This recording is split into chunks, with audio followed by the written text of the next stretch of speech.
Alright, APES besties, welcome to 5 in 5 Unit 3 review for AP Environmental Science. Everything you need to know from Unit 3 for that 5 in just 5 minutes. Unit 3 is all about populations, aka the unit where we learn why some species have 2 babies and raise them like royalty, and other species have 500 babies and just hope for the best. Make sure to like this video and subscribe to our channel so that you don't miss out on the future units. But for Unit 3, our time starts now. First up, species. A specialist species thrives in habitats that stay constant. They're super good at surviving in one specific niche, but if the environment changes, they struggle. On the other hand, a generalist species can survive in lots of conditions, so they dominate in habitats that are changing. Think raccoons. They're called trash pandas for a reason. They will live anywhere and eat pretty much anything. They don't care. Now let's talk reproductive strategy, meaning R and K selected species. These terms are used to describe a species' overall characteristics based on how they live and raise their young.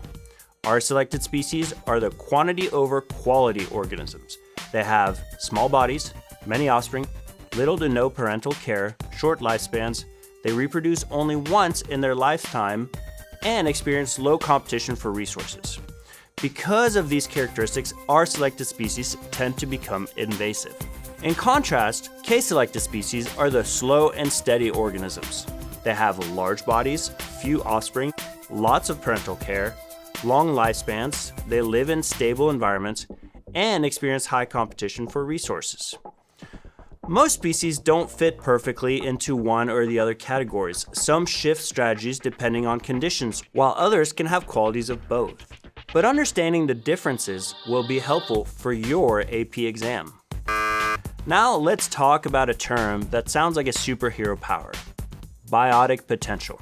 Biotic potential is the maximum reproductive rate of a population under ideal conditions. Basically, it's if resources were unlimited, how fast could this species multiply?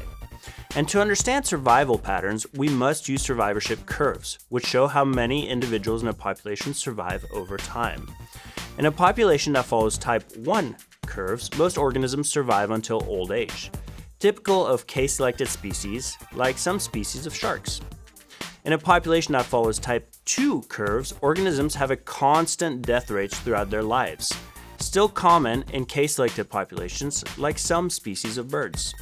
In a population that follows type 3 curves, most organisms die young, but the few survivors live a long time.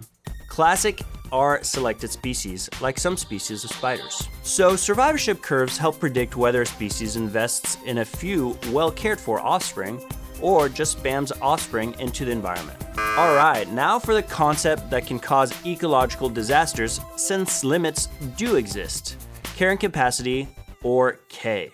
Carrying capacity is the maximum population size an environment can sustainably support long term. But here's the problem: populations don't always stop politely at K, sometimes they overshoot. Overshoot happens when a population exceeds its carrying capacity, and that causes environmental impacts like resource depletion. And the major effect? Dieback. That's not good.